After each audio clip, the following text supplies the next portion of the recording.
welcome to the next installment of our Bi Plus Health Awareness Month series. This time we are zoning in on mental health, an area where Bi Plus folks often face extra challenges thanks to everything from erasure to just outright discrimination. Today, we have a very special guest joining us who's been on the front lines of advocating for better mental health outcomes for our community. So get comfy and let's talk about how we can better support our own mental health and each other's right here and right now. This is Give It To Me Bi Plus Health Awareness Month edition, Mental Health. This is Give It To Me Bi, the podcast where we talk about anything and everything from a Bi Plus perspective. Now, let us give it to you Bi.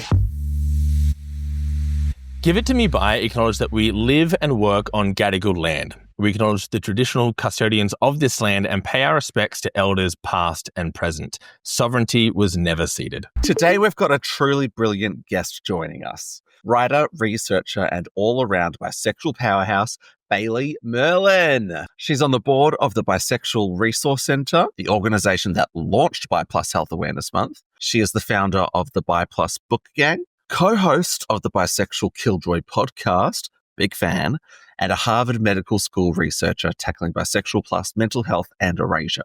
Wow. Yeah. Oh my gosh. Wow. Basically, if there is a bisexual bat signal in the sky, Bailey's the one answering the call. So today we decided to talk about mental health and the crisis facing the bisexual community. We are also talking about the power of storytelling, favorite topics around funding and resources and getting political, but also we talk a little bit of shop. It's pretty cool to have another podcaster in the bisexual space on the podcast. So we definitely wanted to talk a bit about that as well. It's very much that Spider-Man meme of them pointing at each other. Oh, it really is that meme. So grab a nice coffee, sit in your chair completely incorrectly like any good bisexual does. Bonus points for finger guns, and let's get into it with Bailey.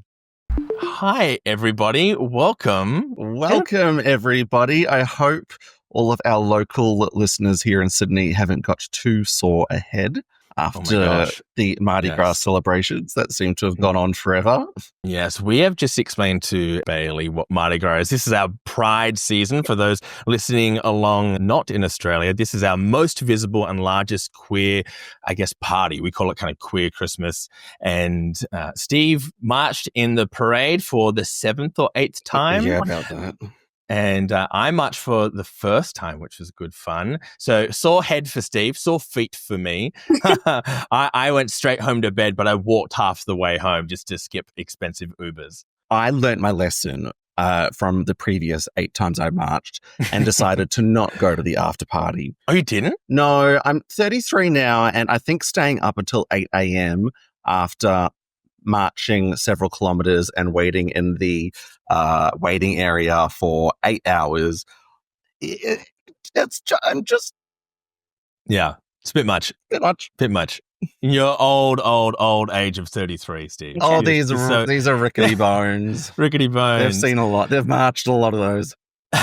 So I'm assuming both of our bylights this week are probably Mardi Gras. Is that right? Probably. So let's. Yeah. I want to hear Bailey. Maybe we can turn to you. Bylights. These are our highlights of the week or the month or whatever it is. Through your kind of bi lens, bi experience, what's been a highlight for you recently? Well, it is the start of Bi Plus Health Awareness Month in the States, and so working at the Bisexual Resource Center on the board of directors, it is my job I'm the usher of it this year. And we launched and we've had a really good response to it. Congratulations. That's massive Thank effort. you. The fact that we have anyone who wants to work with us this year, new people, old people returning to the campaign, I'm just like, oh, what a relief. I really thought this year we weren't going to get anybody because of what's happening in the States. But spite fuels a lot of bisexual activities. Oh, and yes. so I was really pleased to see the response that we've gotten, and it makes me a little hopeful. And all of the work that I did to get ready to launch, and it will sustain me throughout the month as we, continue to add to the campaign and to the social media kits and all the things go with it. But just like a little bit of hope. That's what I it's need. a lot. Totally. Project managing anything is a challenge. Organizing all the different moving parts and people. That's the hardest part, is organizing people, I find. But we kind of touched on that a bit last week, is that the political climate that we're in, you kind of think that people might dip out a little bit, but I think it almost galvanizes people, or kind of lights a fire of like, you know what? Screw this. Don't come for me. I will come out. I will identify myself. I will connect with community and put my hand up for things. And hopefully it sounds like you're seeing a bit of the same.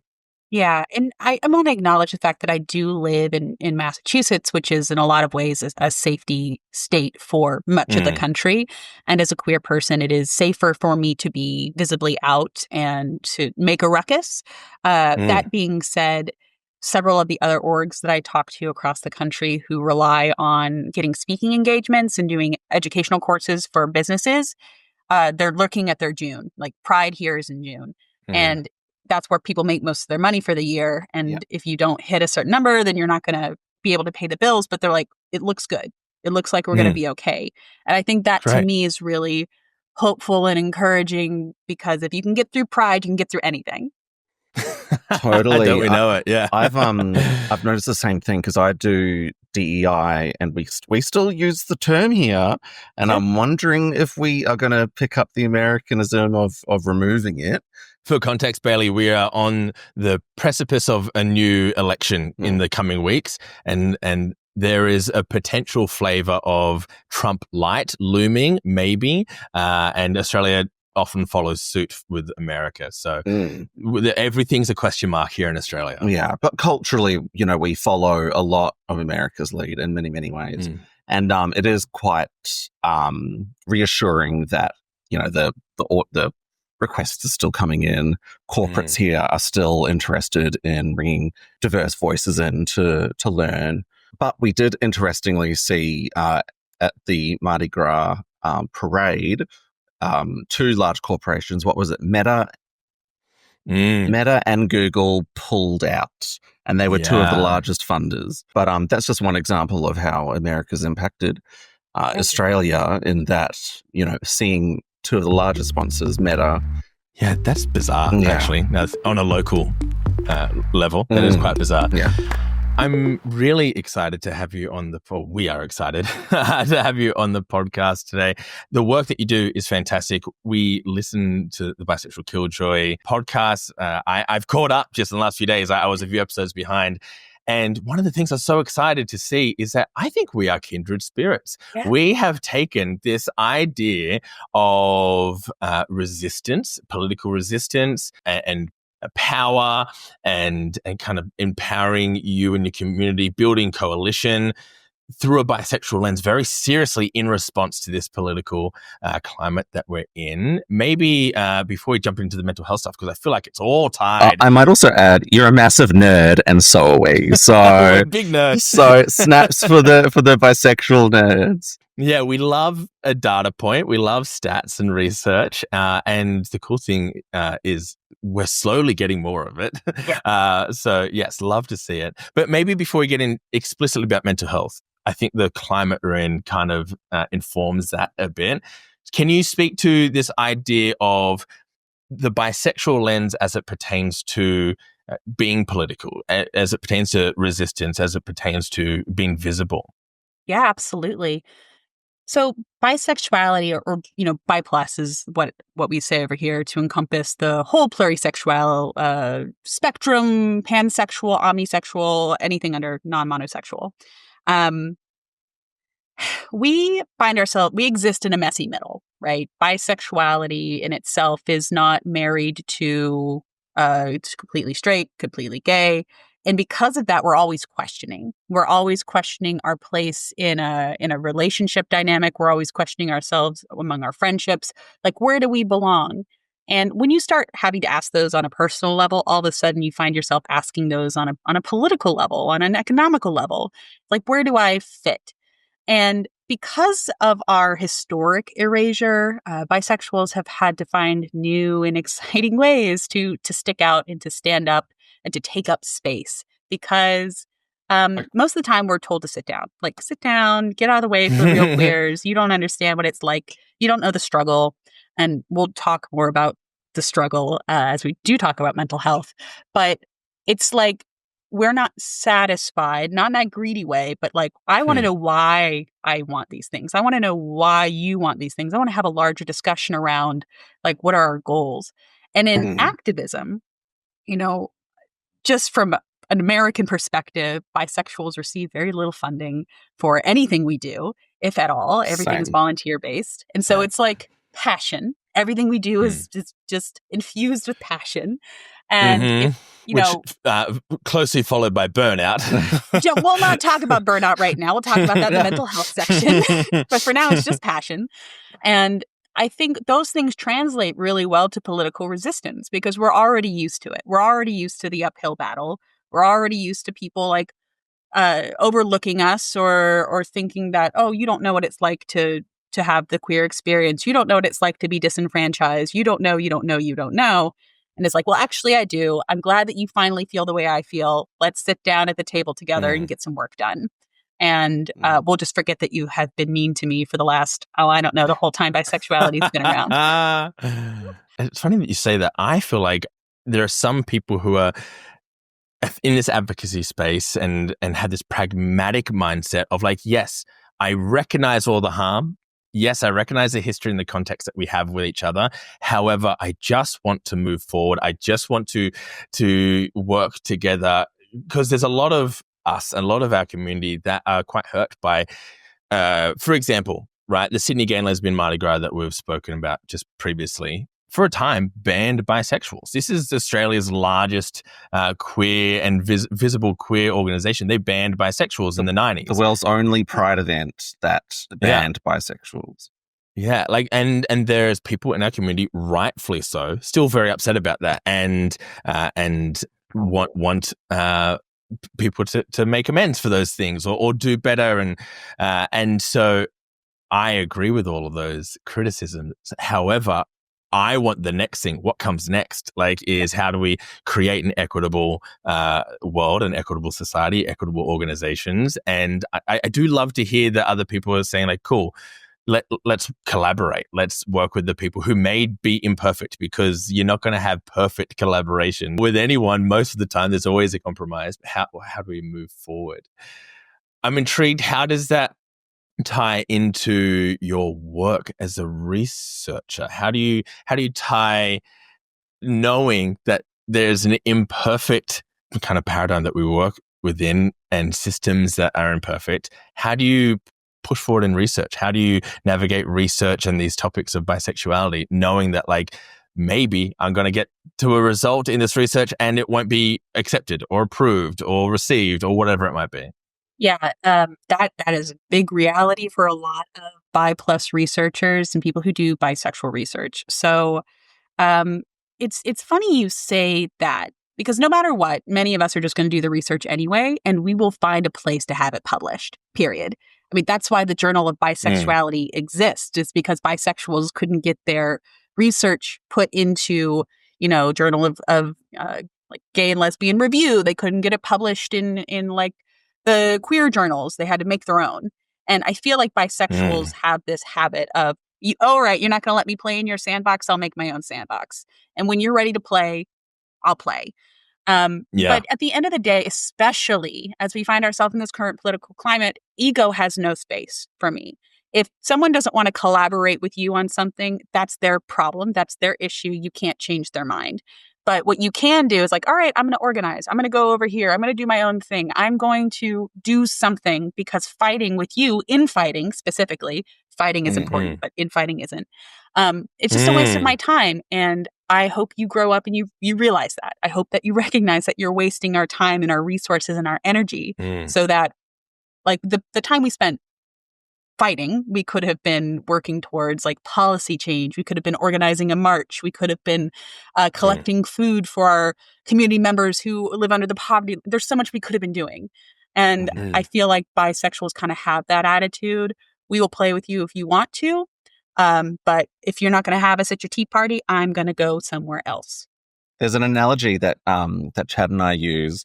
It's sort of to flow like water. So water, you can come across the biggest boulder, but you go around it and you'll find your way down the stream, right? Exactly. You can we like to inspire our listeners and other advocates to think about what routes they can take, because it can be really disheartening, don't you think, Bailey? Like when you do come up against those boulders, especially if it's someone within your own community.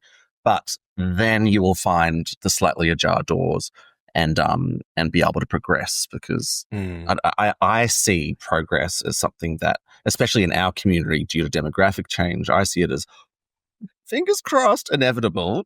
No, it's really, really fascinating to hear you say that.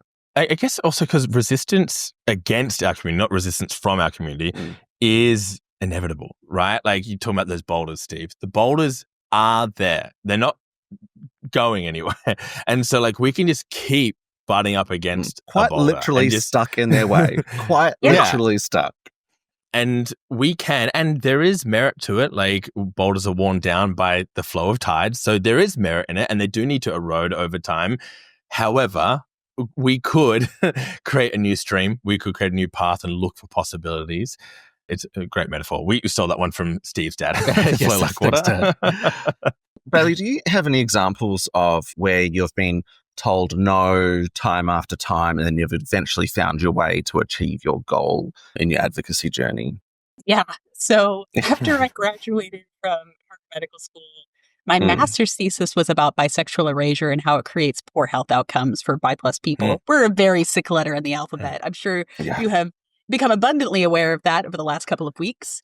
Yes.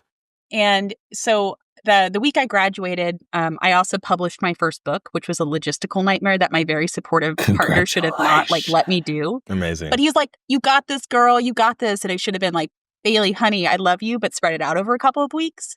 And I didn't. And so I burned out pretty hard. And during that summer, I was really, really hungry for a writing community. But I was like, you know what I deserve? I deserve a bisexual community too. I'm sure there must be bi+ writers out there. There must be a group dedicated to bi+. No, I'm going to spoil the story. There wasn't. There was not a bi+ specific writers group. Yeah. I went to Sapphic Spaces and found that I was actually really not welcome as a bisexual person writing bisexual stories. And then I went to straight groups, and it was like, why are you talking about your sexuality? I'm like, I don't know. It's because it's a part of me. And eventually I'm like, you know what? I'm going to do it myself. And in the end of August of 2023, I founded the Bi+ Book Gang as it's an international writers group for bi+ writers at every level. And we started with 7 members, and now we have 150. And they're at every level. And I offer free educational courses because I think education should be free.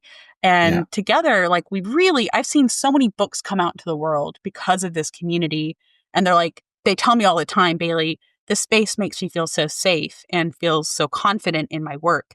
And I'm like, yeah, it does, because you deserve to have a space made for you. Bailey, that's incredible. First of all, congratulations. Like, building community is no joke. Like, it is a sustained, intentional effort to build a community. There is a theme I'm sensing among bisexuals of, oh, I'm looking for something. I'm desperate for something. Oh, it's not there. I guess I'll have to be the one. Yep. We have lots of friends in this space. It's like, oh, there's no bi float in the Pride Parade. I guess I just have to be the one to organize the bi float. Like, these stories are ever present in our community. The thing is, like, when one person drops off, then unfortunately those initiatives drop off with them. It's so easy for that to happen. And that's something really what's the word I'm looking for? Fragile about many of the bi+ communities that are created. Like, when I compare it to like large gay and lesbian organizations, they've just created over time, of course, over much more time, just such large structures, well-funded, all of that jazz, that it's not reliant on individuals or teams, really. You know, they're sort of uncollapsible. But I find it's much, much, much more tenuous. Is tenuous the word I'm looking for? Yeah. This happens to me all the time, Bailey. I'll just be like, Anyways.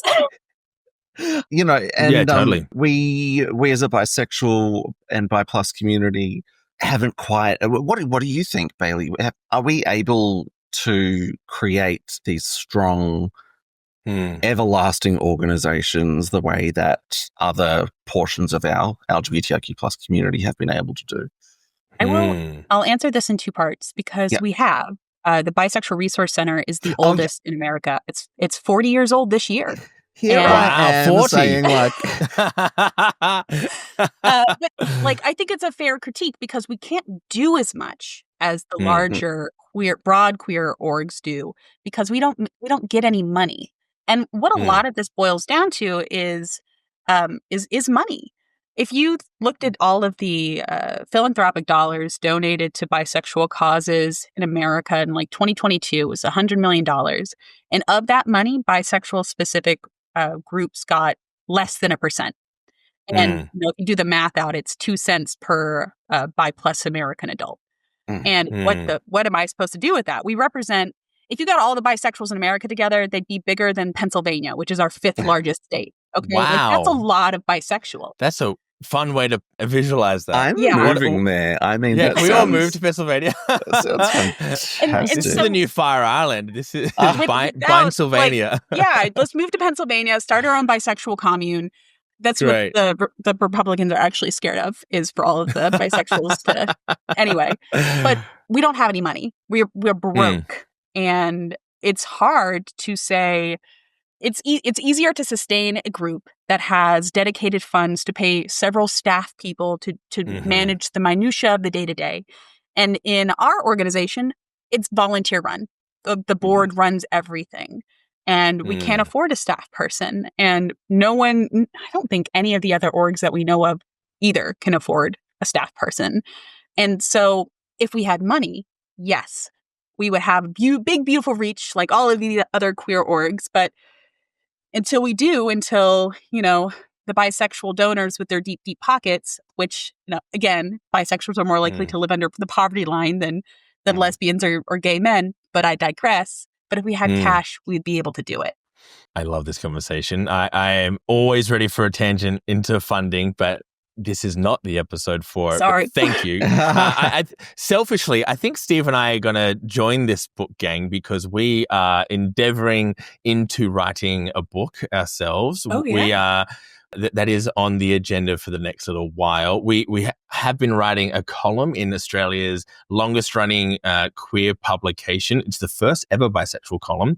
So we're very excited to get into the writing space. And I wonder, and again, maybe a bit of a tangent, I feel like there is a potential offshoot of Bi Plus Book Gang as like almost a publishing arm of like some kind of publishing. Is this something you already do or looking to do? It's the plan. It's the vision of the long term. We're working our way into what are we going to be? We're putting out our first anthology this year.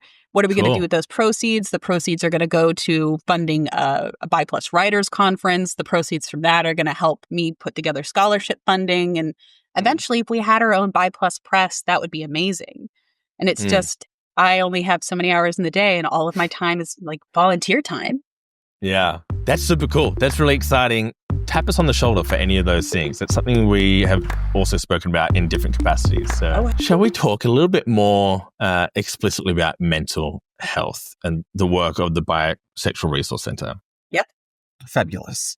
So, Bailey, you are, of course, on the board of directors of the Bisexual Resource Center, a resource that we have used almost every episode on this podcast. It is honestly an absolute gift to the community. Could you tell us a little bit about what the Bisexual Resource Center does, what sort of resources you have, and how people can access them, and how you got involved as well? So the Bisexual Resource Center, as first and foremost, its mission is focused on not just amplifying Bi Plus voices, but allowing Bi Plus people to find resources that are geared towards them and their concerns, and to make them realize that they're not alone and to find community. And then in terms of, what does that resource look like? We have a lot of pamphlets that talk about, sexual health, that talk about mental health, that talk about bisexuality and its intersection with religion, any possible lens that you could possibly look at bisexuality with has been discussed in the BRC, in the Bisexual Resource Center. And it's a fabulous organization with this really long, rich history that comes out of all these bi organizers who were, in the 70s and 80s, were finally saying like, okay, we've got the lesbian center, we've got the gay center. What about the bisexual center? And they were the ones who really pushed for it. And their legacy like really lives on. And many of these, our bi elders still live in Massachusetts. Like Robin Oakes is 10 minutes away from my house. And we call Robin bi mum. Yeah, I'm sure she would appreciate doing that. In terms of like what we also do, especially my job, I'm in charge of events. So I'm in charge of, Bi Health Awareness Month. I'm in charge of Pride. I'm in charge of Bi Visibility Day. It's a whole month to me. And making sure that there's... month. Yeah. It's a whole quarter next year. Yeah, no, like just bisexual year. From now on, every year is bisexual year. Slay. And offering events for people to go to. But in terms of like how to find us, it's just byresource.org. And you can get access to all of the pamphlets and all of the videos and pictures. And if you ever have a question, you can email the inbox and some kindly person will answer it for you. And there's just a lot of deep compassion and conviction among this group. Again, totally volunteer run. These people are here because they want to be here. And many board members have, put in 5+ years of service. And they stick around because they really, really care. That's really cool. Steve and I have both worked at different orgs or been on leadership teams, or Steve's also a board member at a few places as well. And you really do find yourself amongst good company, people who are there because they feel this call to be there, this kind of, I need to do this because I needed someone to do this before me. And therefore it's almost an obligation. Yeah, that's exactly what it is. So mental health, as it pertains to bisexuality, anyone that works in the bisexual space, they know that this is kind of the tip of the iceberg. Well, like health in general is the tip of the iceberg, but the iceberg holistically is kind of about mental health and how it kind of begets all the other health problems. Steve and I call it the bi plus mental health crisis because I'm not sure if mental health needs a brand, but that's how we kind of pitch it. No, it does. It really does need a brand. Because people don't pay attention. If you don't literally ring the alarm bells, you can ramble off statistics and people go, why should I care? And you say, it's a crisis. We are living through a crisis on our watch. It's funny. I've started using the word crisis with different politicians that we've reached out to. And when you use that word, people go, oh, I probably need to care about this a little bit more than I do. Yeah. In the work that you do, Bailey, what do you see as I guess it's a loaded question because I know the answer is everything. But where do we start? How do we start approaching the conversation about bi mental health? First things first, it's worse than you think it is. And most people don't even realize that it is a problem. But I like to hit folks with statistics around just bi plus people are more likely to experience anxiety, depression, mood disorders, substance use disorders than straight folks or gay men and lesbians. And people are like, that's not true. And I'm like, yes, it is. And then you show them the statistics and they're like, wow, that's pretty significant. And then after that, they ask you why. Why are bisexuals? Is it because they're just so confused? Is that why they're so sick? And I'm like, in a way, but I'm not going to let you get away with that for being a bigot. I think minority stress theory is kind of the place to start. And this is just this idea that people in marginalized communities who face stigma day in and day out are going to kind of develop internalized ideas about themselves that aren't true. And bisexuals exist as a minority within a minority, even though that we are the biggest part of the alphabet. We are marginalized in the community. And that's where you start, is just trying to help people understand where bisexuals even are in the pecking order of the LGBTQIA plus community. And it's at the bottom. I was at the bottom with the asexual people.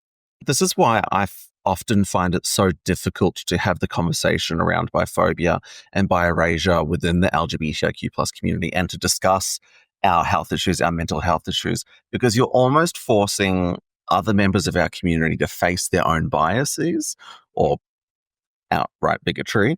And oftentimes they're not ready for that conversation. It's difficult. How have you found something similar? I think before I got into advocacy work, I'd be like, oh, I think that's a little, okay, well, you can feel that way. But now that I'm in advocacy and know how detrimental it is, I don't care if you're not ready to have that conversation. I don't care because I wasn't ready to be ostracized from a community that was ostensibly supposed to welcome me. Yeah. And so in that, I'm just like, I'm over it. I'm here to educate you. And if you're mad about it, you're mad about it. Love it. Hell yeah. We speak a bit about this idea of Bi 101 and Bi 102 of like, I'm kind of over having the basic conversations with people, though they are very valid for people experiencing that questioning for themselves. In a wider context, answering the question, does bisexuality exist, doesn't serve us. It is reductive. It puts us back 40 years, right? And I want to know, in your experience, because I think we're all developing thoughts around this, is how do we shortcut from I don't know / care about bisexuals all the way to I now care about this health thing because I've been told about this crisis, as we're going to brand it after this podcast episode. I want to do that. I want to shortcut the conversation. I don't care if you don't know or care, but how do I get you to take action despite your caring? What do you think is a hurdle or potential pathway to that and bridging that gap? I guess the question is this person receptive to queer people at all? Is this like, in theory, a receptive person? Because I'll go that track. Bigotry is bigotry, and I'll fight with my uncle by myself. Like, we're not going to do that in public. But in terms of, okay, I'm talking to a person who is receptive to change. And even though they might not like being called out, because who wants to be called a bigot or to be called out for biphobia? I think it's more about like humanizing that. I like to when people say bigoted stuff to me, I say, I want you to say that again out loud. I want you to look me in the face and say that again. And then they're like, oh, well, bisexuals aren't sick. That is not true. And then I usually like whip out a stack of papers. I'm like, that isn't true, but I understand why you didn't know that. Like, let's learn together. And when you come at it with a place of not empathy, but not judging someone for not knowing, because it is not a lot of people's fault for not knowing about bisexual health inequity because it's not talked about. And I can't be mad at you for not knowing the ins and outs of a field that I had to search for. Like, I had to take a pickaxe and go into the mine and search for. And in that sense, like, it is my job to educate. But I'm like, bisexuality exists. It's not even a question we're talking about. Did you know about the rate of BIPOC mood disorders? Did you know about poverty? Did you know about this? Did you know about this? You didn't. Man, are you going to be pissed off when we're at the end of this conversation? I wonder if there's the potential to appeal to the pragmatism that people believe that they have of like, cool, you want to help the most people possible. There's a shitload of bisexual people. Yeah. You want to help you want to connect with youth. Oh, look at these escalating rates of people identifying as bisexual and the coinciding health differentials. Like, I feel like, is there a way that we can go, cool, you might not care, but like, you want your dollar to go farther to impact the most people? Like, let's talk about that. Yeah. Do you want to get funding to your LGBTQ plus center? Then have statistics about, the 58% more people that started attending your events. That's what donors pay attention to. That's how you get funding is people indoors. And if you're barring out the state of Pennsylvania and saying, oh, you're not queer enough to be in our club, then you're leaving money on the table. You're leaving this whole community outside. What are you doing? You can't say that you are like love and light and then shutting the door on everybody. Yeah, the disconnection between different queer communities is just always mind-boggling and just deeply heartbreaking. We've fought the fight for decades for the entire queer community. I've never seen any fight for gay liberation, lesbian liberation, particularly trans liberation, without bisexual people involved. It's heartbreaking to see the shattering of and splitting of community. Wait, does that make her bi grandma? If Robin Oak's bi mum, then maybe. Yeah, perhaps. As a fellow nerd, I have to ask you about your master's degree because I find it fascinating, not just in what you studied, but also the context in which you studied it. So when I did my master's degree and I wrote my thesis, I was doing a Master of Commerce at Melbourne Business School, and I ended up writing a thesis on queer men taking PrEP to avoid HIV exposure. So, me at business school talking about bareback sex actually turned out really well. I got the top score. But I was completely alone in that experience in a context that almost wasn't ready. And I almost feel like I did well because of the novelty of it as well. But I'm really interested to hear about your experiences studying. What was the process of completing your research? And then I want you to tell us all about some of your key findings from your research. Yeah. Well, first of all, I love that you were doing public health in a business program. Yeah, right. That was like, I'm going to be honest. Why not? So I got my master's in media, medicine, and health, which is the intersection of healthcare and storytelling. Because at the end of the day, stats are all storytelling, healthcare is all storytelling. And I initially wanted to study the loneliness epidemic in people aged 21 to 29. And I remember I got my first research paper. I was going through it, and I saw that LGBT plus folks were more likely to experience loneliness than straight people. And then they divided it out more, and bisexuals made up like almost 60% of this survey. And I'm like, ain't no way, because I do not know any other bisexuals, which is statistically unlikely, but which I then later found out. And I was like, what? I took it to my professor, and I was like, hey, what do you know about this? What do you know about the bisexuals being lonely? And she said, I don't know about the bisexuals being lonely. I'm so sorry. Maybe you can go ask this person at this other school. And that put me on just like me chasing a rabbit down a hole for the next 6 weeks, because every person I went to said, I don't know anything about bisexuals. I don't know anything about bisexuals. Have you read this? Have you talked to this person? Have you talked to Robin Oakes? And I was like, Robin Oakes is great. We love Robin. Robin is an advocate. Robin's been in the business for a long time, but there has got to be research out there about bisexuals. And then eventually I started to find the bi researchers.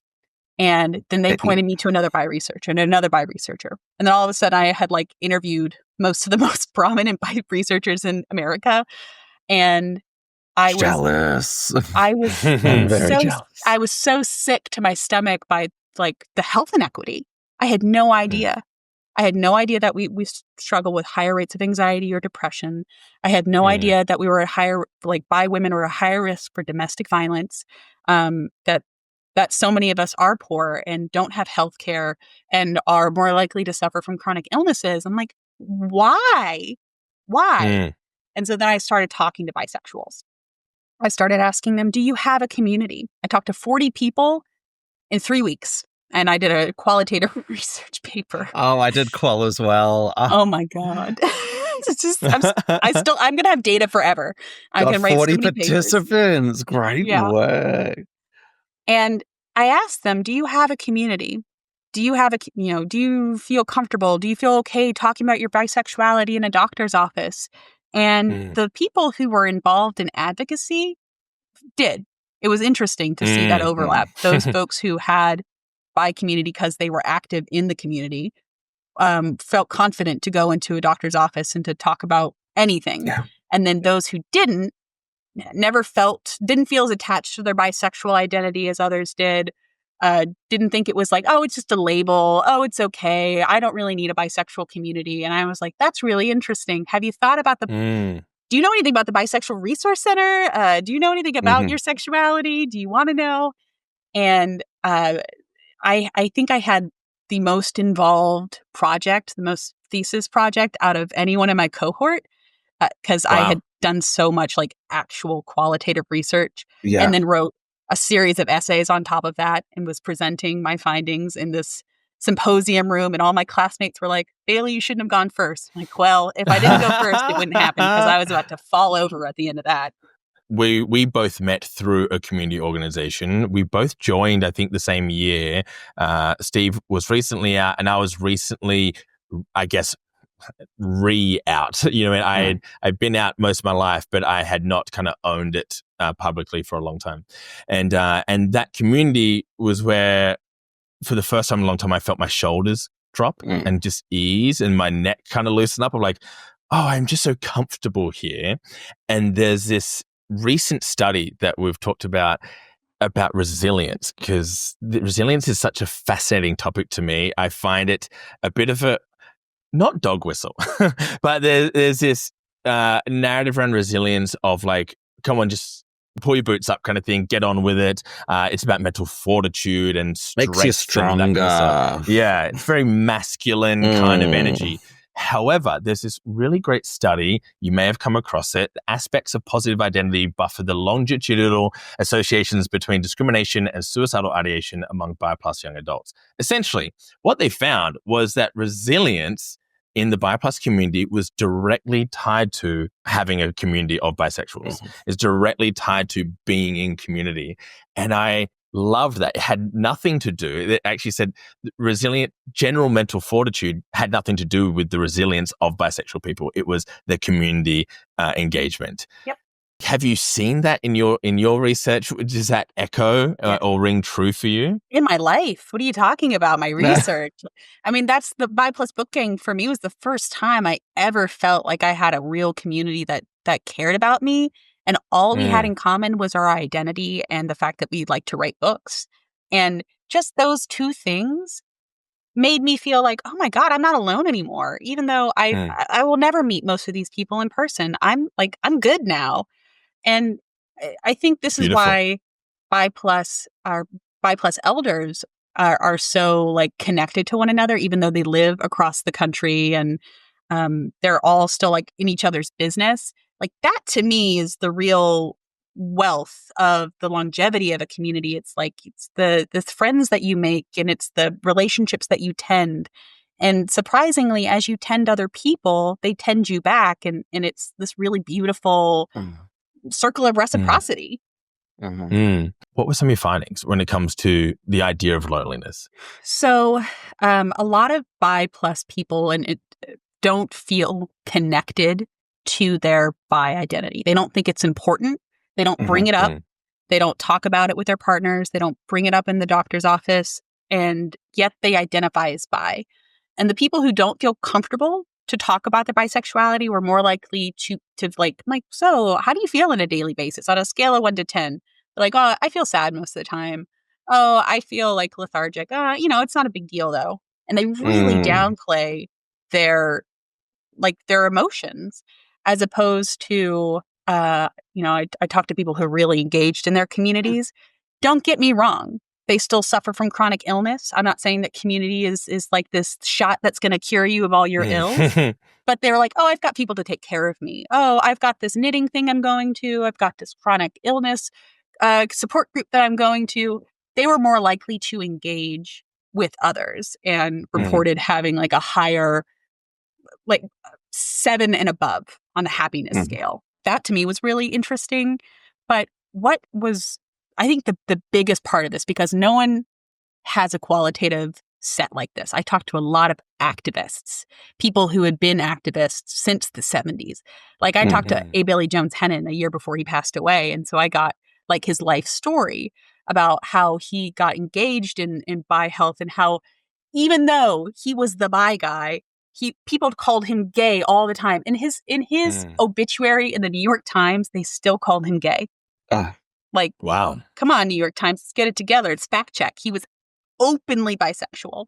But those... Wow, that's like heartbreaking. There's this correlation between activism and mental wellness, mental fortitude. And I think it has to do, this is kind of my thesis, is that by engaging in activism, you are being more active in your identity. And when you're more active in your identity, you're like, you feel more comfortable and confident in it, as opposed to like, oh, I just need to shimmer over here because I'm not queer enough for this space. You're like, no, I'm bisexual and you're going to make space for me. Yeah.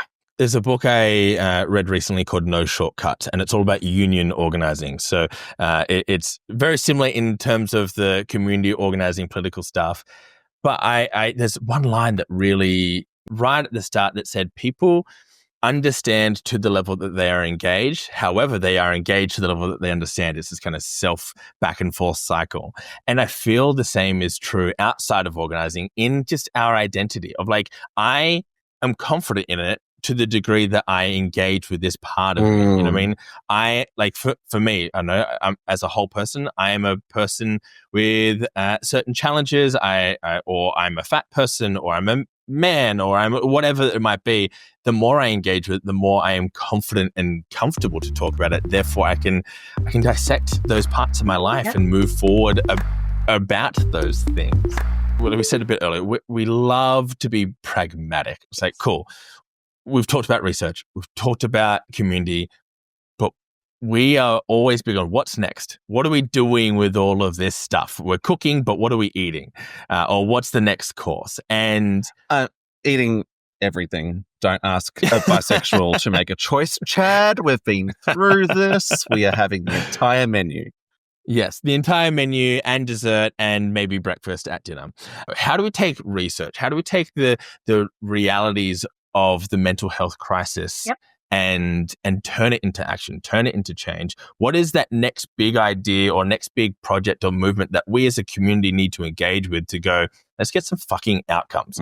Particularly with mental health, I reckon. I'm actually writing an article about this right now for the Bisexual Resource Center in terms of how to advocate for yourself and for bisexuals in the exam room.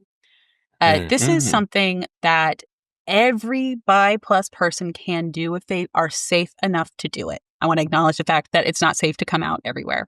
But if you are a privileged person who can come out to their doctor without fear of bodily harm or change in their care, then coming out to your doctor shows the doctor that they are treating bisexuals. And you can even push this on the doctor and say, hey, I'm bisexual. What do you know about bisexual health outcomes? What do you know about my population? And really charge them with it, because they probably don't know unless you live in a really dope place that's got a great queer health center. But they're few and far between. They're usually gay centric. We had that chat last week. Yeah. So I would say the next step is to start pushing providers, mental health providers, to be more educated on bi plus issues and bi plus healthcare. And if you are a physician listening to this, you can do that. Like the Bisexual Resource Center would be happy to talk to you and to do trainings. And so on a personal level, come out to your doctor, say, hey, what do you know? And then on an organizational level, I would say, when's the last time you had a bisexual training at all? Oh, you haven't? Well, okay. Then pay these bisexual communities to come in and teach your doctors how to do their jobs better. Because it's not just about don't do microaggressions to your bisexual patients by saying, oh, are you sure it's a phase? Because it's 2025 and I'm so beyond bisexuality being a phase. If it was a phase for me, it would have ended a long time ago and I'm still here. So those are really... I love that Bisexual Killjoy's catchphrase is, it's not a phase, it's a phenomenon. Yeah. I'm so that needs to be a chorus in a song. That's great. I need that tattooed on me. Yeah, it's my next one for sure. I mean, I think just in terms of pragmatism, think about what you can do as an individual. Think about what you can demand of organizations. And then if you're a provider, how can you be better at delivering healthcare to your patients? Because you got ostensibly you got into this field because you want to help people get better. And if you want to do that, then you're definitely going to have to read up, because guess what? Gay, lesbian, bisexual folks, not all the same. Our struggles are different. It's time that you know that.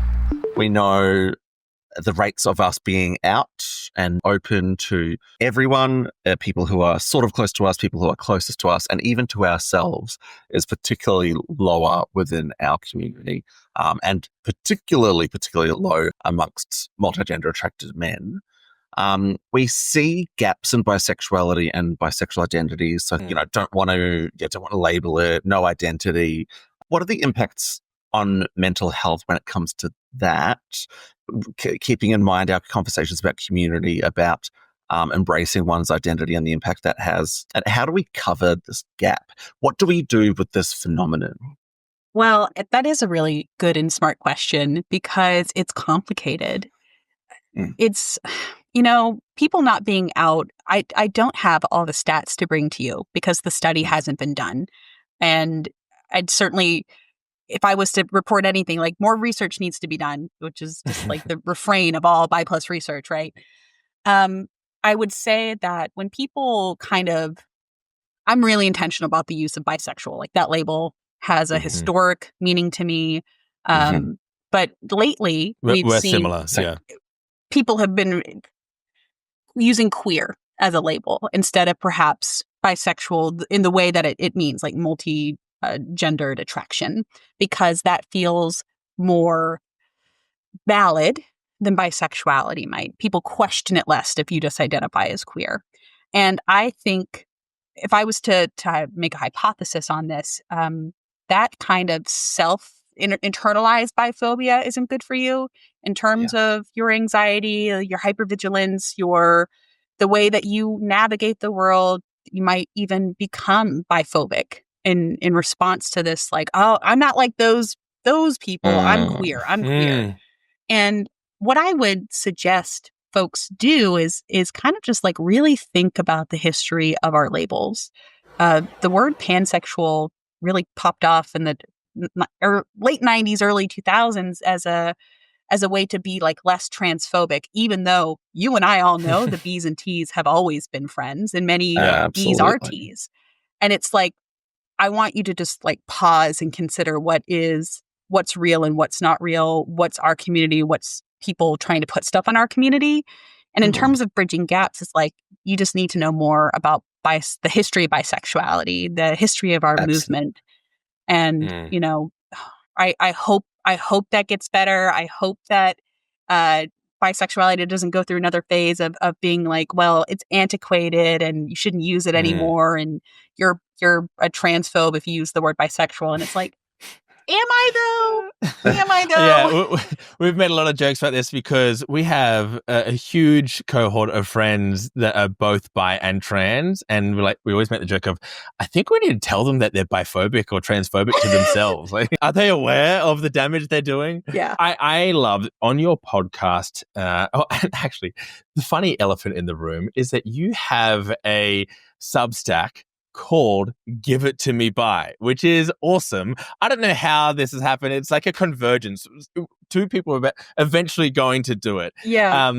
It's wonderful. You talk about how bi history is your stories. Like you as a bisexual are making history right now by being alive and by sharing your stories. And Steve and I are very passionate about honoring our queer history, queer elders, and the documentation of our stories and archiving of our stories.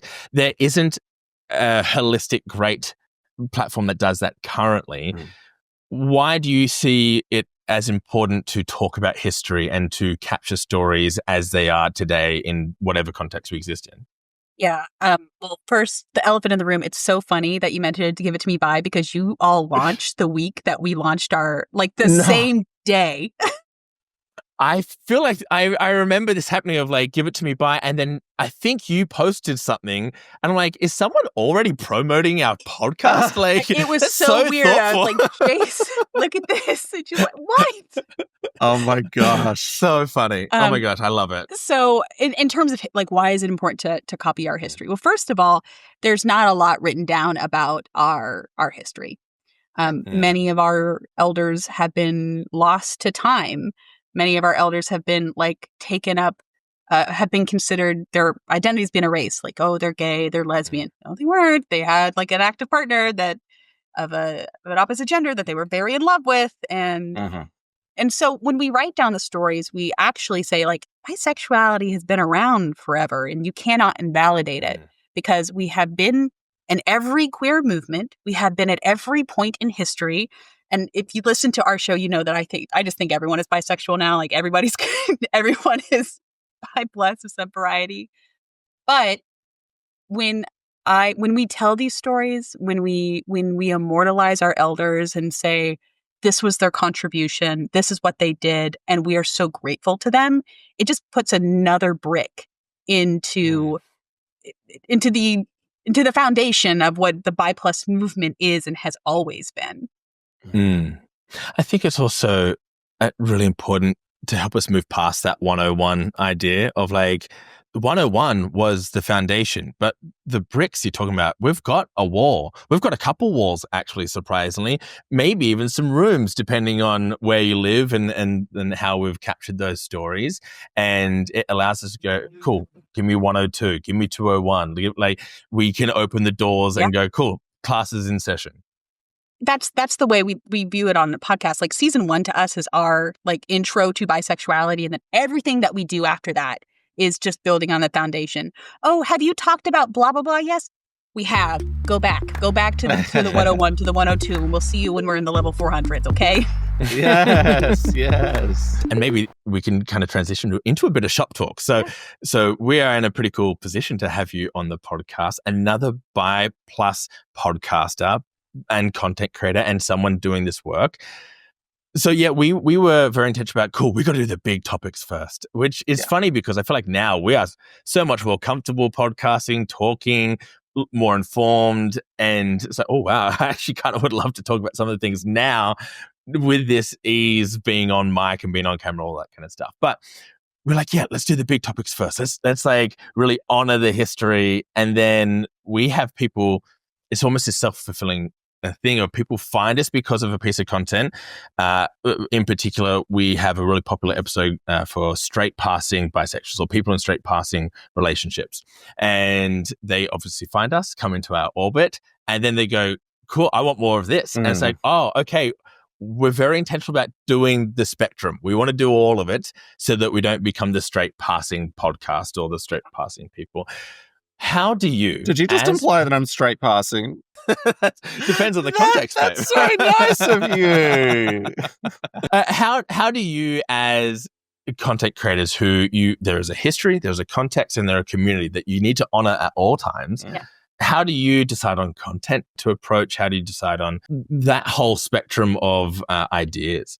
Yeah. So for us, the season is set up by a theme that we are like, okay, well, in the first season was basics. And then the second season was more about bringing in expert voices. And then season 3 is about intersectionality and how does the Bi Plus experience intersect with all like race, gender, class, and all of these different things.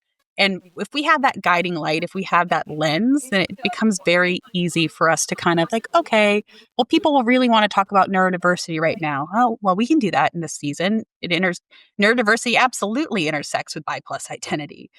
Many of us are neurodiverse. You're telling us? Yeah, I mean, I'm ready for that study. The one person who was doing Bi Plus research in its intersection with neurodiversity left academia. And I'm just Alex, Tom, where are you?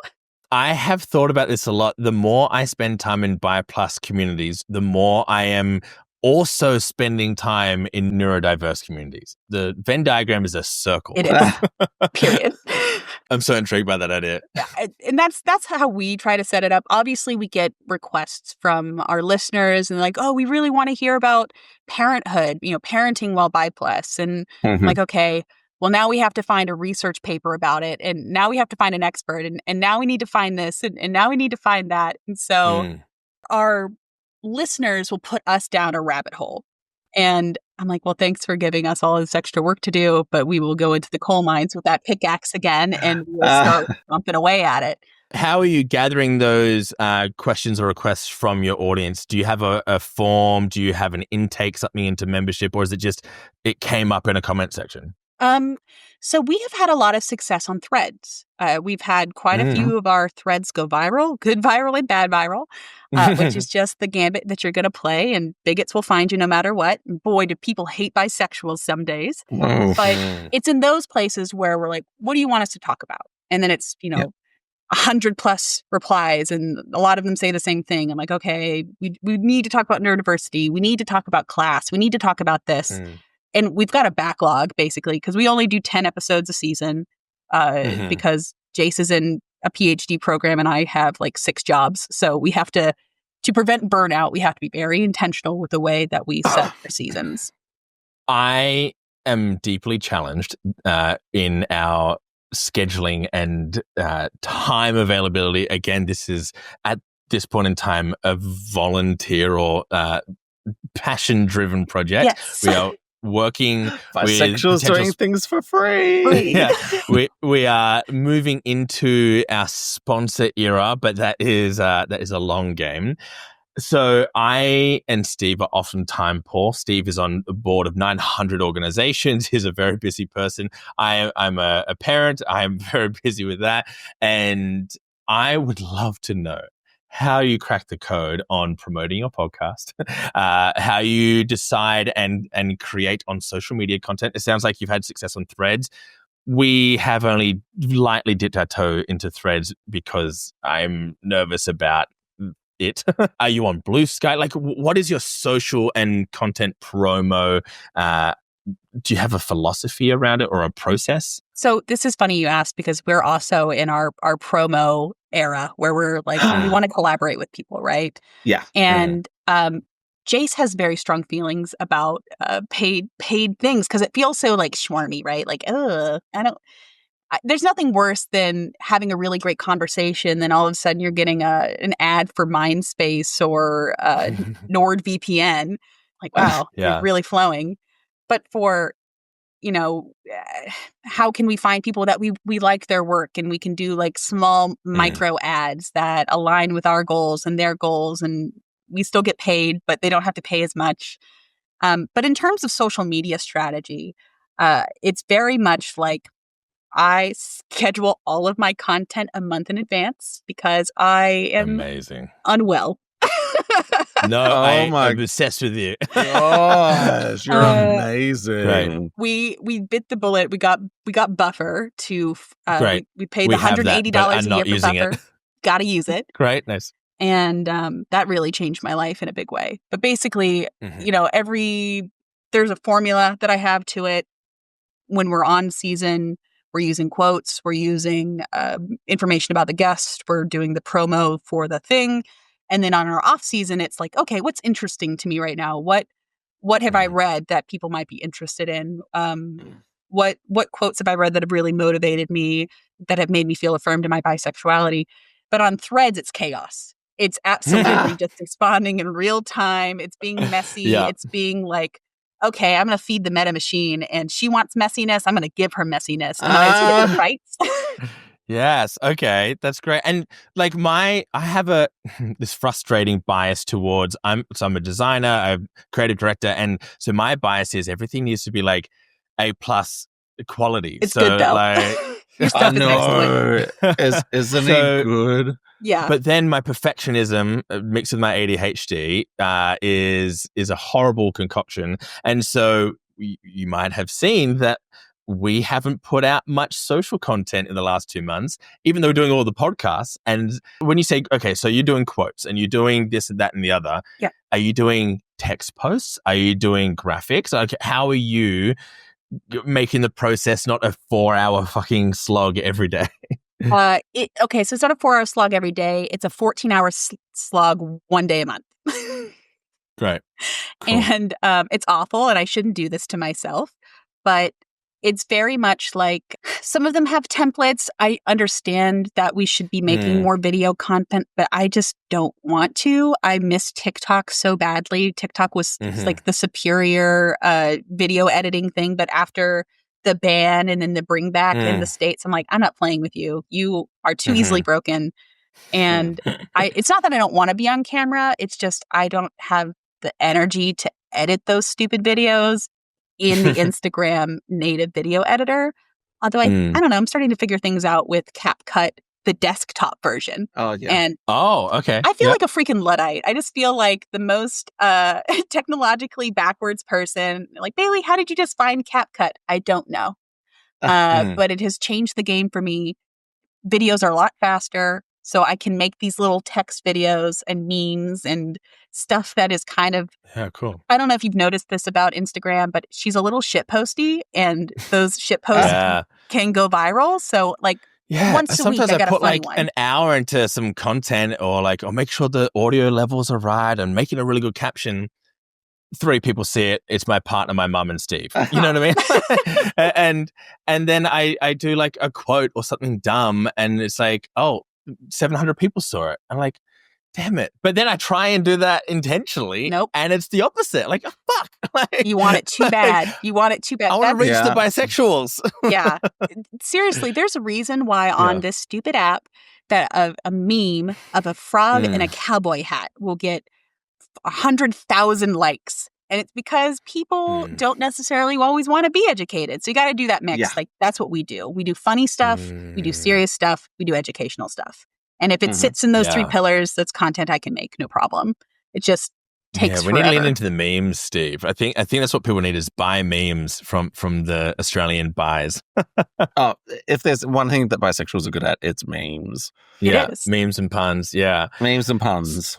So you've had success on Threads. Are you touching Blue Sky at all? We've been asked by people like, "Oh, we're ditching Meta. Can you go to Blue Sky?" I mean, I want to, but there's this level of what is my capacity, really? If I want to do this long term, can I do another channel? Or do I stay where I am right now, sustain what I can, and grow when I can? Oh, but Bailey, you're missing the Blue Sky wave. This is your opportunity.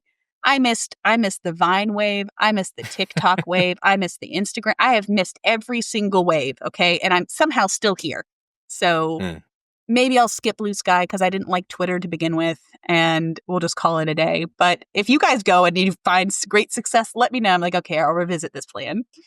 Well, I think I need to jump on Threads. I feel like I'm cutting us both off at the knees by not doing Threads. It sounds great. Get into some fights. If you've got a thick skin, you'll be fine. I promised myself years ago I'd stop fighting on the internet. Yeah, we try and be very above board, Steve and I. I used to be very loud and vocal on the internet. Gosh, same. It's the kill them with kindness, though. Like, it's the kill them yeah, with kindness. Because I once got into this really rough and tumble. This lady wanted it. She wanted to go toe to toe with me. And she's like, bisexual inequity doesn't exist. She didn't say that because none of my bisexual friends talk about it. I'm like, why? It sounds like you're a bad friend. Yeah, it sounds like you're not a safe space, babe. Yeah, Wow. I'm like, ooh, if your friends aren't talking about it with you, are you a real friend? Are you a good friend? And then the receipts. I brought all of my open source, I'm like, here's this about by men's health inequity. Here's about mental health inequity. Here's about community failings. Boom, boom, boom, boom, boom. We got so many followers from that thread. Nice. Right. Is your Zotero just like stat of publications and studies? Yeah. I need your list. We need to have the same reference points. Yeah, I'm so affirmed by the fact that you do what works when it's working for you. I think there is this bisexual phenomenon of insisting that we are so disparate as a community. And I feel like as content creators, we almost have this opportunity to cover each other's bases a little bit of like, cool, when Bisexual Killjoy shares something, then it's like, cool, okay, give it to me by share something. I feel like there are so many good content creators who have done so much good work and have worked so hard that I can understand that it might be hard to kind of give up some of their social calendar to other people doing the work. But I feel like there are a few people like yourselves and us and a few people coming up now who are, I guess, kind of more from an advocacy space as well. And I feel like we can only benefit from almost a coalition or not a union, but a shared understanding of like, we are just only doing good work by doing this cross-posting or whatever you call it these days. I was actually talking to a guest recently who has a therapy talks podcast, and they're bi plus, and they do a lot of BIPOC, bi plus mental health research. And I was like, we should have a union. Like, we should have a regular meetup group where we get together and we swap stories and like, hey, what do you got going on? What can I promote? Because this is not like, you're not my competition. You are my collaborators. You are my organizers. You are the people that I want to work with so that we can like get the word out about bi plusness and for more bi plus people to realize that they are not alone. And here's this whole bevy of creators. One of them is going to speak to you. And like your guest, your listener is not the same as my listener. And that's okay. Like, that's great that there are so many different voices now for people to go to for solid information that isn't just about like bi plus representation in the media, which I love, but that's like a conversation we've been having for a long time. And I'd rather talk about health inequity. I'm obsessed with this idea, and I feel like we're about to start a revolution. It also benefits us, like obviously, like a sharing network or just like collaborating. Like, hey, what if every single content creator jumped on the Bio Plus Health Awareness Month? Like, what if we all did it and everyone got the information? But then again, like you're saying about sponsorship, it's like, oh, we're not super comfortable doing this sponsor because of a certain conflict. But they're looking for somebody, like jump over here, or these guys have been crap. Do not work with them. Yeah. Like having that shared knowledge base between creators could be really wonderful. I've cornered the pegging market, so no other by Pegged it. content. No other by content creators are allowed to come for my territory. The premier pegger. Bailey, thank you so much for talking to us about mental health, about biohealth in general. I feel like we are so lucky that you and fortunate that you have graciously agreed to be on the podcast. How can we best position our audience towards the work that you do, but also the Bisexual Resource Center? Yeah. So if you are, it's still BiHealth Month, and you can learn more about that on BiHealth Month at byresource.org.